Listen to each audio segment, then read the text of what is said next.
Si Yahweh ang ilaw ko at kaligtasan. Sino pa ba ang aking katatakutan? Si Yahweh ang muog ng aking buhay. Sino pa ba ang aking kasisindakan?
Tayo po'y manalangin. Pinapurit, pinasasalamatan ka namin, aming Ama at aming Diyos sa gabing ito, sa aming sama-samang pagsamba bilang pagdiriwang ng inyong katapatan sa aming mga buhay, sa pagkakaloob mo sa amin ng iyong anak na pinakamahalaga sa iyo. Gabayan kami ng banal, mong Espiritu, sa kabuuang ito ng aming paglilingkod. Samahan mo ang mga gagamitin ninyo na patuloy na maghahayag ng iyong katapatan. Dalangin namin ito sa pangalan ni Jesus. Amen.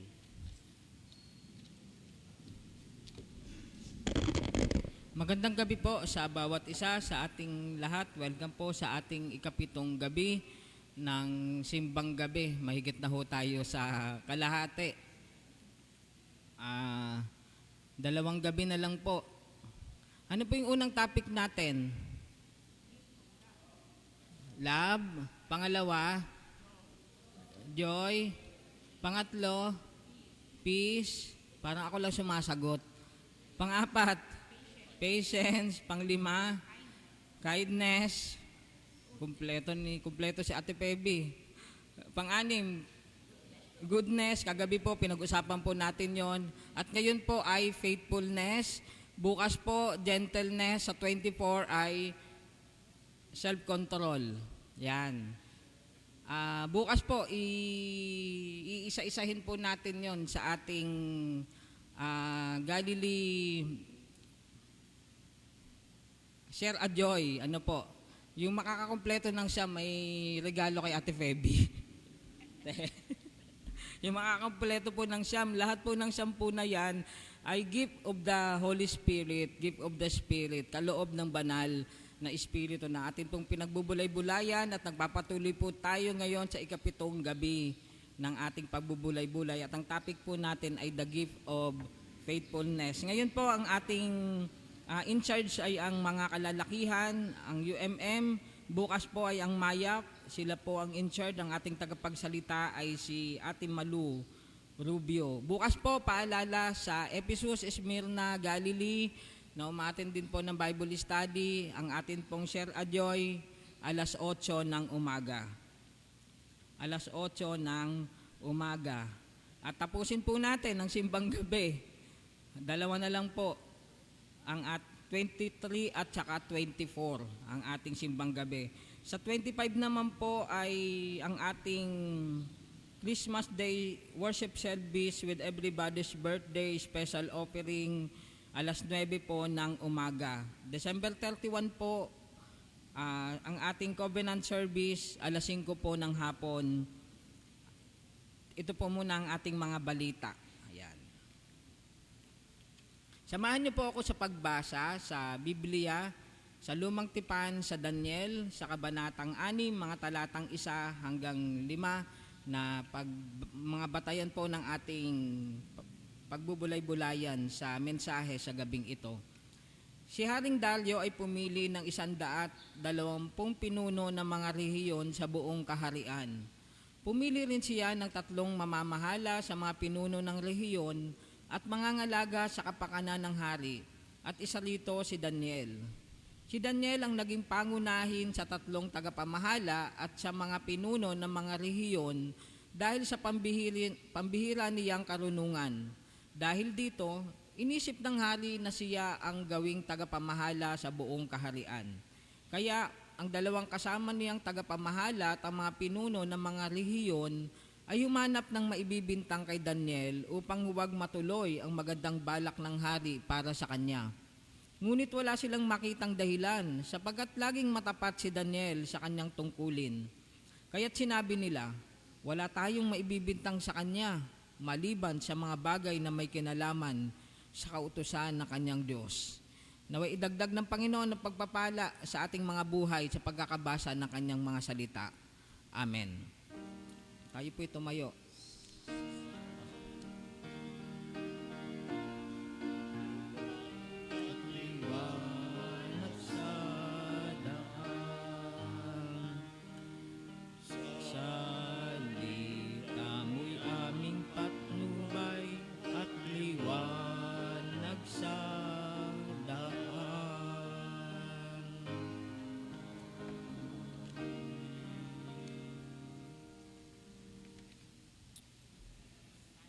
Mayroon po tayong mensahe na awit para sa mga kalalakihan.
Isang mapagpalang gabi po sa ating lahat. Nakikita ko po sa mukha ng bawat isa yung ating excitement na dalawa or tatlong tulog na lang is Pasko na. Alam ko po ng bawat isa sa atin ay busy o abalang-abala sa paghahanda, no, sa Pasko at sa bagong taon. Pero mga kapatid, sabi ko nga, ang iba sa atin ay namumroblema, yung kakulangan sa pinansyal, paano ipagdiriwang ang Pasko, ang bagong taon. Pero sana po malaman natin na ang paghahanda ay hindi po, ang paghahanda sa araw ng Pasko o sa ganitong kapanahunan ay hindi po nakabatay sa pagkain sa ating hapagkainan, kundi no, yung paghahanda sa ating mga sarili sa pagharap or pagdating ng ating Panginoon. So sa gabi pong ito, gaya ng sinabi po ni Pastor Noel, ang atin pong paksa ay yung the gift of faithfulness. Ang katapatan ay isa sa kaloob ng Espiritu Santo. So pag tayo po ay may malalim na relasyon sa ating Panginoon, ang ating pong ginagawa ay mga bagay na nakalulugod sa Diyos. Inaasahan niya na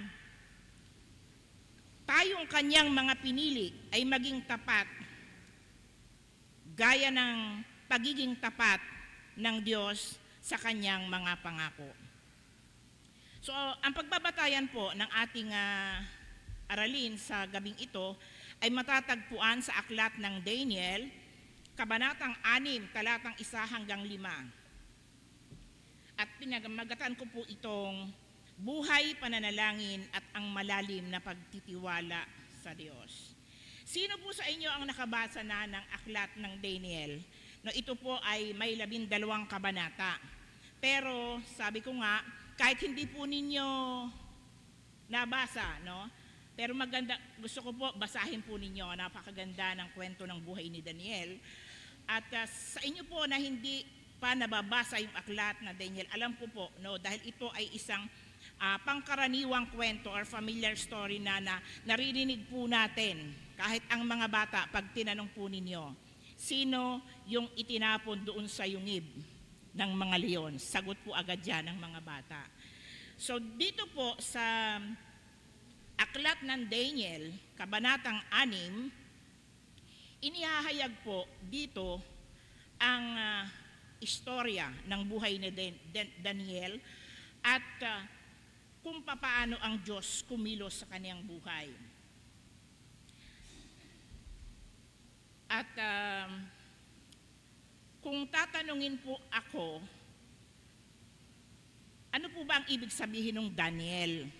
Ang pangalang Daniel po ay, ang ibig sabihin ay God is my judge. Kasi yung Dan po, ang meaning po noon is judge. Yung I ay my, at yung L, no? Yan po ay wikang Hebrew, na ang ibig sabihin ay Elohim. Elohim, na ang ibig sabihin po niyan ay God. So, kung pagsasamahin po yun, God is my judge. So, sino po ba si Daniel? Si Daniel po ay isang kabataan na pinagkatiwalaan po ng kaniyang pinaglingkuran. At ang kanya pong katangiang taglay na akin pong hinangaan sa kanya ay yung pagkakaroon niya ng ugali. No? Inugali po niya yung pananalangin ng 3 beses isang araw. At siya po ay nakilala bilang man of integrity. No, meron po siyang isang salita at meron po siyang paninindigan. Kaya marami pong Bible character na tayong nabasa po natin, hinangaan ko sila, pero isa po si Daniel doon. So dito po sa aklat ng Daniel, dahil tayo po ay magsisimula sa chapter 6, so gusto ko pong ibigay sa inyo or magbigay ng konting background, no, patungkol sa buhay ni Daniel. Noong panahon po na Babylonian Empire, ang bayang Israel po ay nasakop ng Babylonia. sa paghahari po noon ni Haring Nebuchadnezzar. Kaya marami po ang dinala sa Babylonia, pero isang ano lang po ito isang lupain lang, kaya lang napakalawak. At isa po sa kabataan, no, doon sa mga elite or elitista na ipinadala doon ay si Daniel. At doon sa 75 kabataan na nakarating sa Babylonia, ay isa po sa napili si Daniel na mag-training or mag-sanay kung paano ang gagawing paglilingkod sa hari. Kaya noong pong mga panahong yon ni Haring Nebuchadnezzar, si Daniel po ay nakakitaan ng katapatan. Tapat po siya sa kanyang tungkulin, kahit po siya ay nag-iisa, walang nakatingin sa kanya, at ginagawa po niya yung kanyang tungkulin ng may katapatan. Dahil si Daniel po ay pinalaki ng kanyang mga magulang na may pananampalataya or meron po siyang takot sa Panginoon. So habang siya po ay tumatanda, dahil nung time po na yon ni Haring Nebuchadnezzar nang sila ay dinala sa Babylonia, siya po ay nasa edad ng teenager pa po siya noon. At doon po sa kanyang paglilingkod kay Haring Nebuchadnezzar, no, sinabi ko nga po, siya ay napagkatiwalaan dahil sa kanyang katapatan, sa kagandahan ng kanyang karakter, yung attitude po na ipinakita ni Daniel sa kanyang mga kasamahan. Kahit na po alam niya na yung kanyang mga kasamahan doon ay hindi niya po kapanalig. Meron po silang nagsumasamba po sila sa Diyos-Diyosan.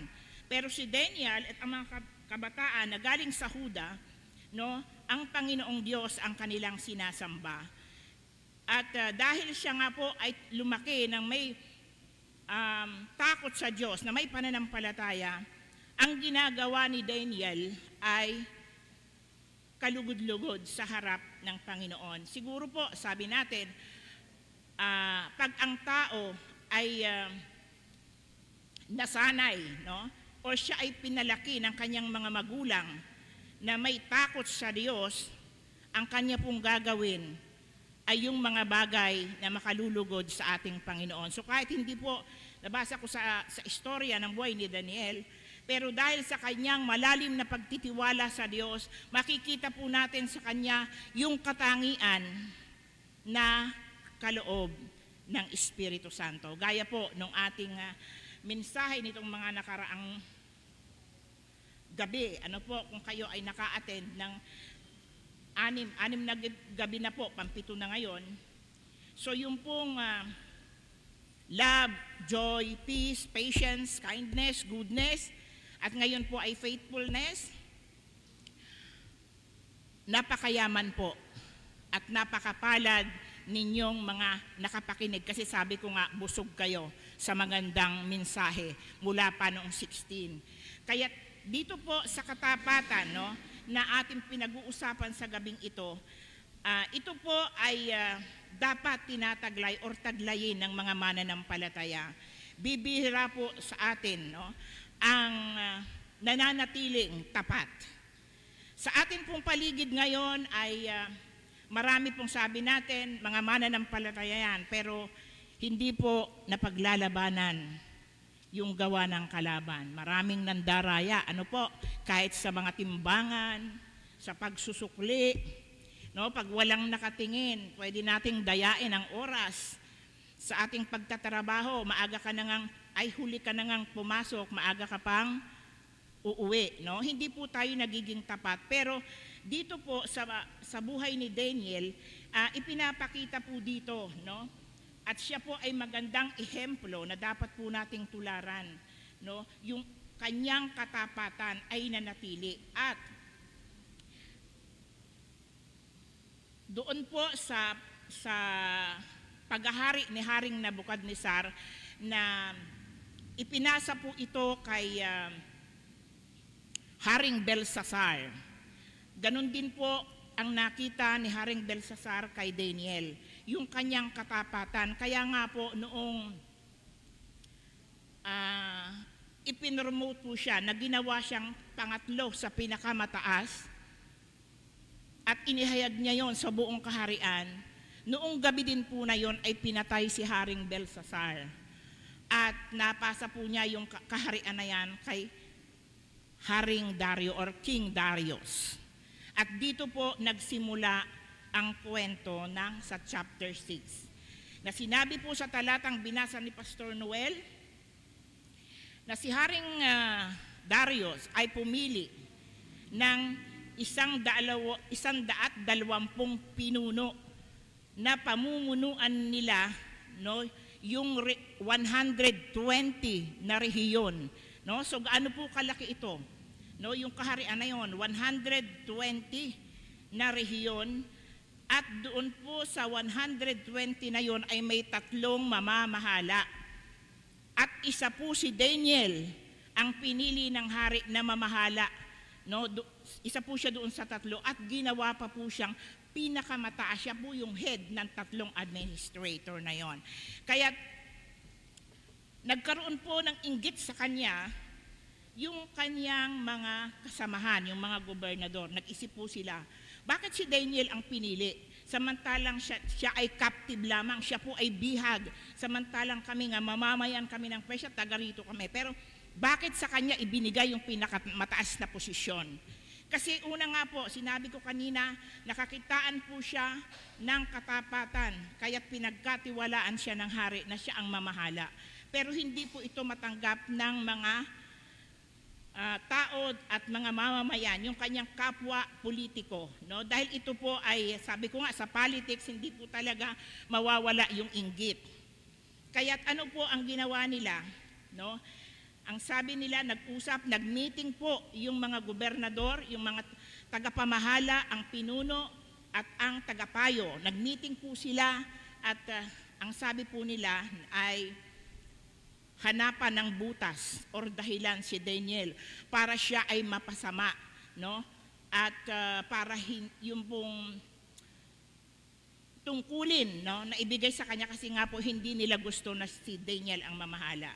Pero ang sabi po nila, ang sabi po sa kwento, hindi nila nakakitaan ng kapintasan or butas si Daniel para siraan sa kanyang sa hari, kay Haring Darius. Kaya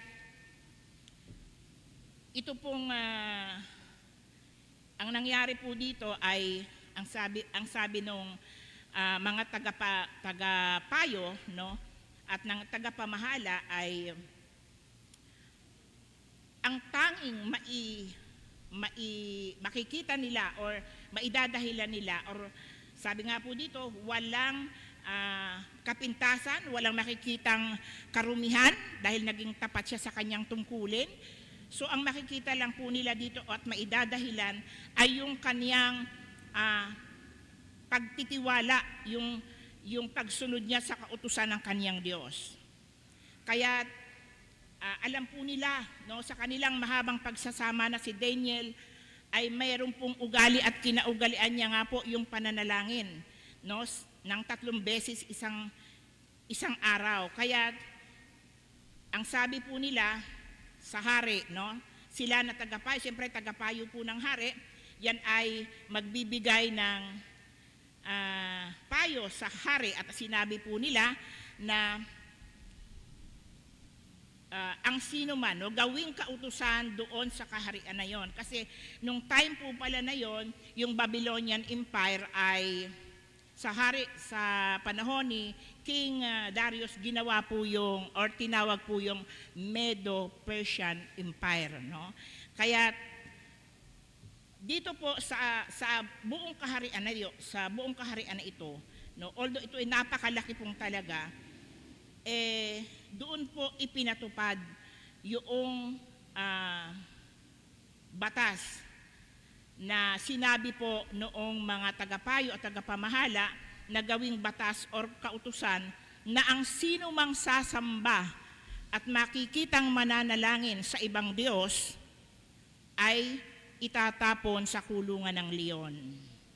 Kaya ito po ay sinang-ayunan, no? Sabi po, wala dapat ibang sambahin, wala dapat ibang dalanginan, kundi ikaw. Kaya alam niyo po ito, tinanggap ito at sinang-ayunan ito ni Haring Darius.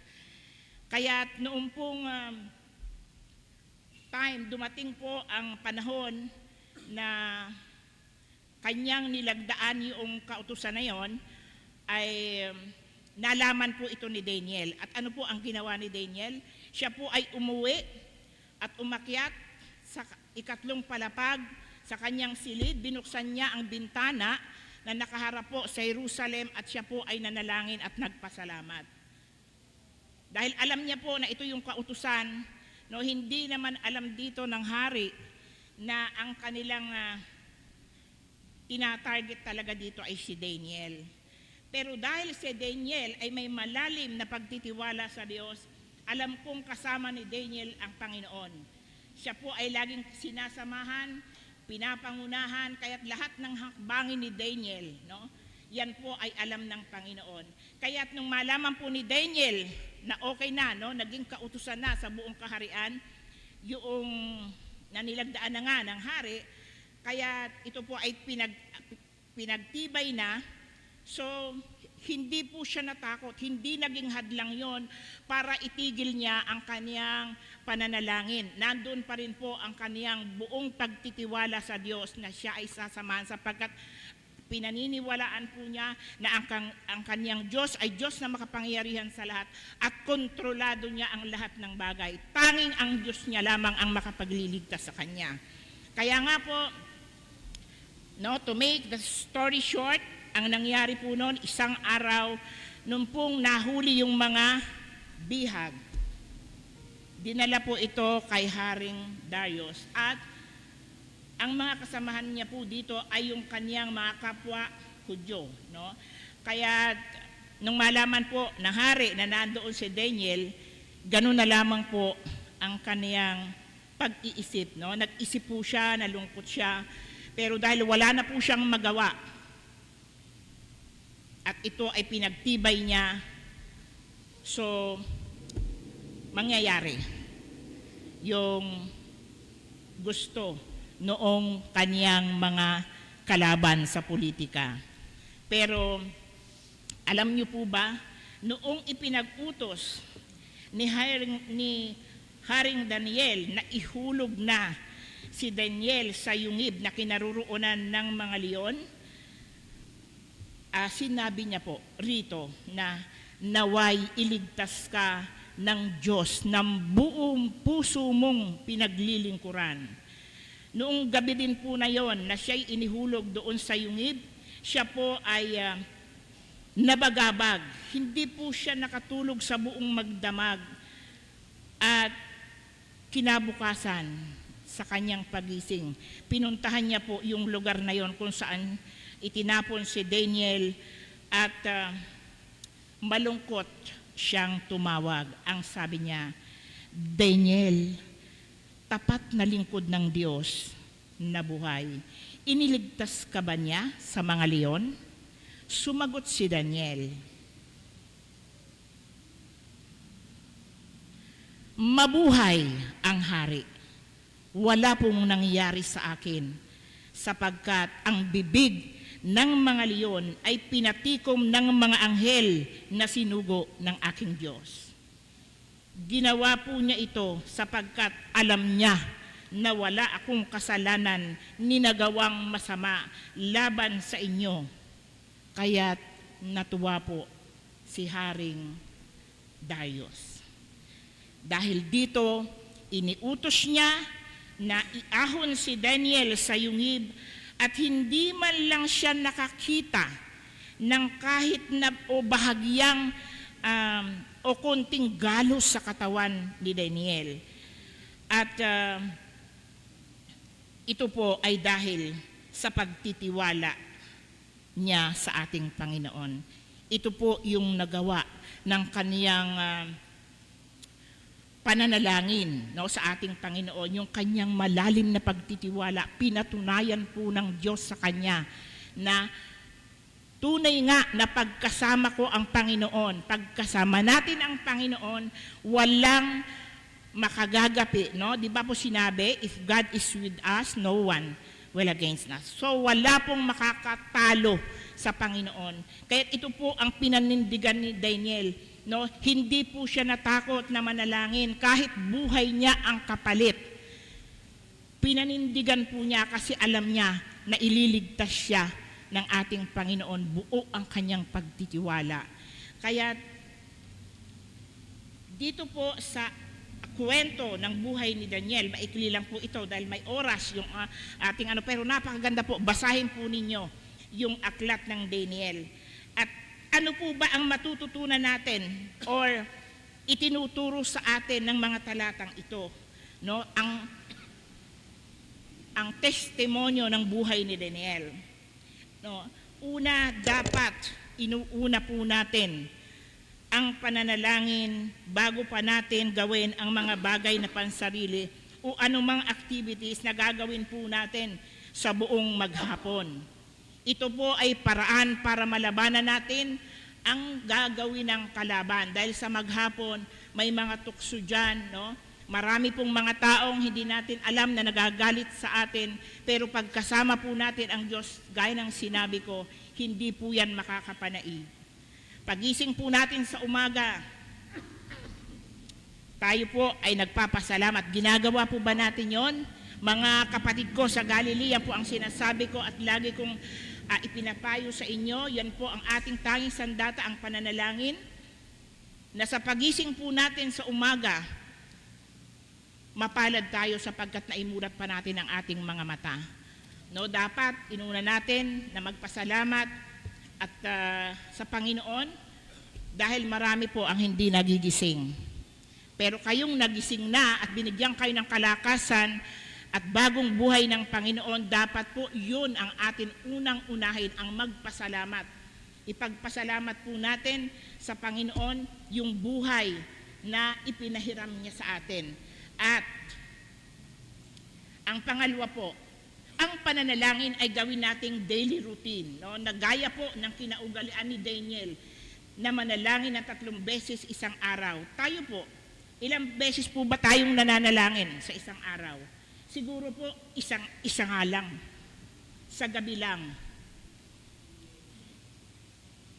Minsan sa gabi na yon, pag tayo po ay pagod na pagod sa maghapon, paghiga natin at nakalapat na yung likod natin sa ating higaan, minsan, nakalimutan nating manalangin. Nakatulog na po. Sasabihin natin, minsan sa umaga, nananalangin po kami sa umaga.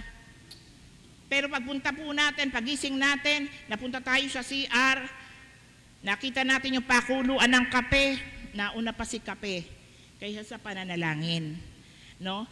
Dapat tayo po ay laging may panahon sa pananalangin.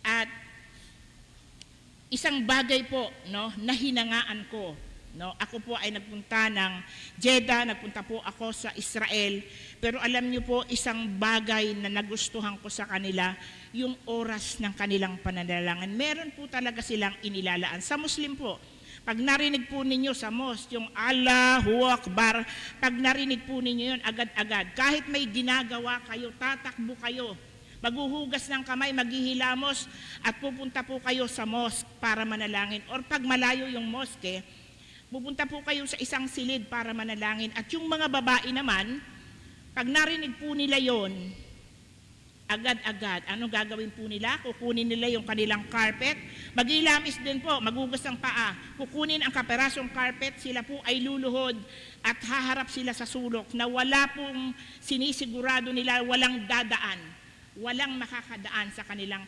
harapan.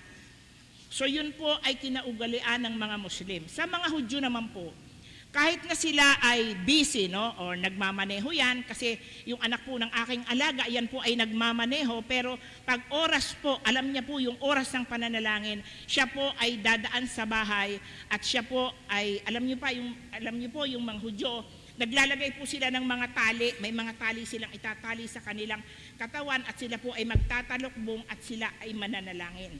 No, may oras din po 'yon. Kaya sabi ko noon, sana all. Sana ganito lahat. Alam niyo po doon sa nakita ko na 'yon, ang mga lalaki, ang mga kalalakihan ang nangunguna. Na magdala sila, dahil head of the family, sila po ang magdadala sa kanilang mga anak na lalaki para dalhin sila sa Beth Knesset or simbahan nila sa Hudyo sa Israel. At ang mga babae po ay pangalawa lang. At siya naman ang mag-aakay doon sa mga anak na babae. No, ito po yung nakita ko doon. Sabi ko, sa Pilipinas, sa atin po, no, malaki ang pagkakaiba. Ang babae, ang ina ng tahanan ang nagdadala sa mga anak. Pero may mga lalaki naman po na nakita ko din na talagang masigasig. Meron nga po tayo ditong mga kasamahan din ng mga kalalakihan na hindi po sila talagang metodista. Ang kanilang asawa ang metodista, pero mas masigasig pa po sila ngayon kaysa kanilang mga asawa. No? Sana po gano'n, no? At dito po sa ginawa nilang ito, talaga pong sabi ko nga, kung uugaliin lamang natin ang pananalangin, no, magkaroon tayo ng daily routine, may oras, hindi yung kung kailan lang po tayo convenient, kung kailan lang po tayo walang ginagawa, saka natin maaalalang manalangin. Kung kailan lamang tayo nakakaranas ng matitinding pagsubok, sunod-sunod na problema, doon tayo madalas na nananalangin. Yun po ang alam ko, no, na kikita sa atin. Kasi yun po ay bagay na kinatatamaran natin. Kahit sa mga gawain ng ating iglesia, pag sa gawain po, marami po tayong dahilan. No, hindi po tayo maka-attend, maraming dahilan. Pero alam ko po, kung gugustuhin natin, meron pong paraan. So ito po ang nakita natin dito, no, dito sa mga kaugalian natin, no, na mga Kristiyano kumpara sa Muslim at saka mga Hudyo. No, sila po ay may oras ng pananalangin. Sana ganun din po. Magkaroon tayo ng daily routine. Kung alas 3 tayo mananalangin, alas 6. Pero alam ko, marami sa atin ang 3 beses din nananalangin pagkakakain. Bago tayo manalangin, talaga pong tayo ay nagpapasalamat sa Diyos. At ang pangatlo po, hindi dapat natitinag ang ating pananampalataya. Patuloy tayo sa pananalangin. Anuman ang kinakaharap natin, gaya po ni Daniel, hindi po siya natinag o tumigil sa pananalangin kahit buhay niya yung kapalit. Ang kanyang malalim na pagtitiwala sa Diyos na siyang makapangyarihan sa lahat ang siyang laging nananaig. Kaya't nakita po natin ang pagliligtas ng Diyos sa kanyang buhay. Dahil alam po ni Daniel na laging kasama niya ang Diyos at kontrolado niya ang lahat ng bagay. So, dito po mga kapatid, no, itinuturo sa atin ng mga talatang ito na labanan natin ang lahat ng hamon sa buhay sa pamamagitan ng taus-pusong pananalangin. Pangalawa, magkaroon po tayo ng disiplina sa pananalangin. Ugaliin po natin ito, hindi yung kung kailan lamang po tayo kampante or convenient, saka lamang po tayo nakakaisip na manalangin sa ating Panginoon. Sabi nga, anuman po ang ating kalalagayan, nasa mahirap tayong kalagayan, masaya, no, nagdadalamhati, ang tanging sandata po natin ay ang pananalangin. Dahil sa madalas na pakikipag-ugnayan natin sa Panginoon, diyan po lumalalim ang ating relasyon sa ating Panginoon. At pangatlo, ang pananampalataya natin ay dapat nakapokus lamang sa isang makapangyarihang Diyos na may kontrol na lahat ng bagay. Pagkatiwalaan po natin ang ating Panginoon ng buong puso at walang pag-aalinlangan. Trust Him with all your heart. Sana po maging hamon sa atin ang buhay ni Daniel, no, na nakita po natin, no, ang naging bunga ng kanyang katapatan, ng kanyang pagtitiwala sa Panginoon, no? Inihayag po dito ng Panginoon ang kanyang kapangyarihan at nakita po natin kahit sa yungib, no, nasa bingit tayo ng kamatayan, tanging Diyos lang ang siyang makapagliligtas sa atin. So hamon ko po sa lahat, no?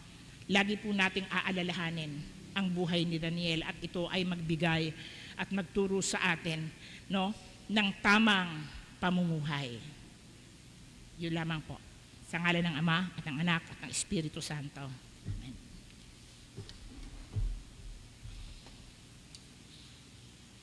Tinatawagan ko po si Brother Winston and Roy Noel para sa tanging paghahandog.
Tapat ka, Panginoon, sa bawat araw ng aming buhay na kinakatagpo mo ang aming mga pangangailangan.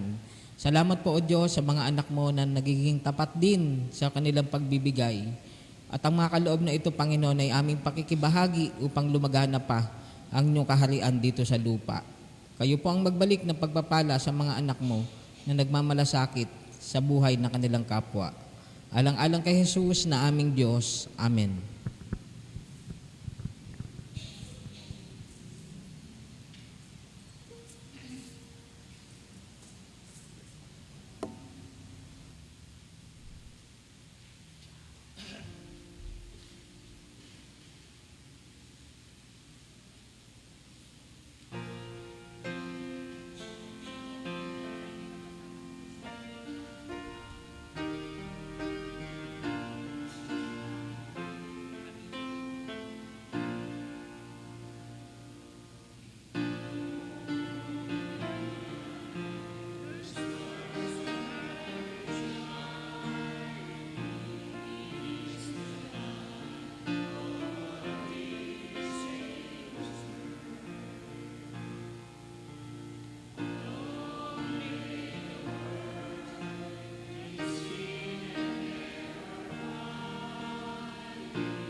Salamat, Panginoong Diyos, sa kaloob mong katapatan sa amin bilang aming pakipag-isa sa inyong anak na si Jesucristo.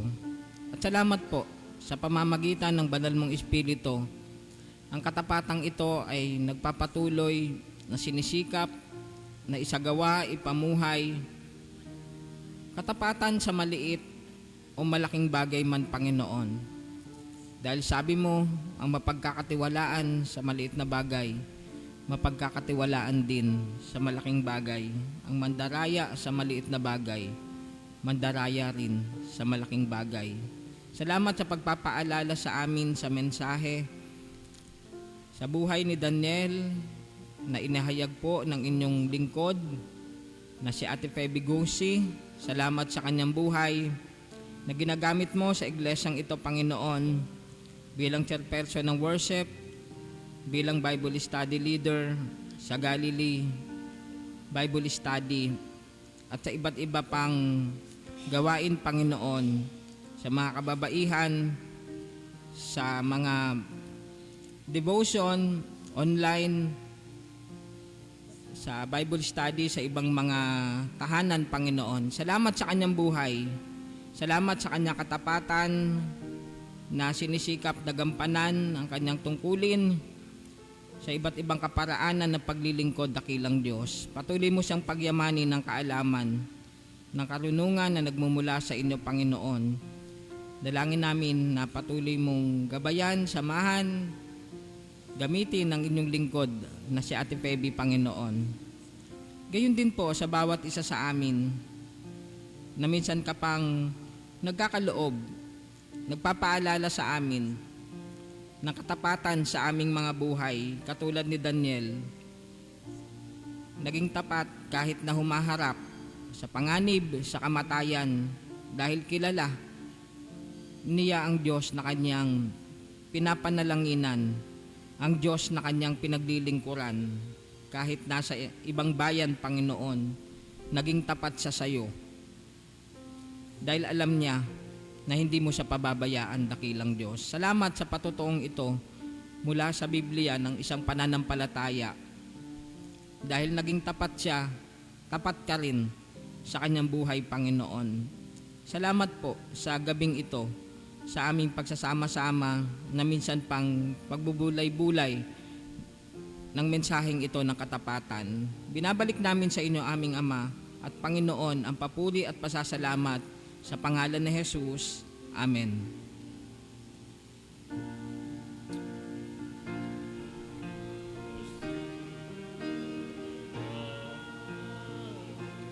Slow is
Paalala po sa bawat isa sa atin sa ating pagtatapos ng ating pagsamba sa gabing ito, maging tapat po tayo dahil ang Diyos ay tapat po sa atin. Pagpalain nawa kayo ng Panginoon at ingatan kayo, paliwanagin nawa ng Panginoon na kanyang mukha sa inyo at patuloy na mahabag sa inyo. Ilingap nawa ng Panginoon na kanyang mukha sa inyo at patuloy kayong bigyan ng kanyang kapayapaan. Sa pangalan ng Ama, ng Anak, ng Banal na Espiritu. Amen.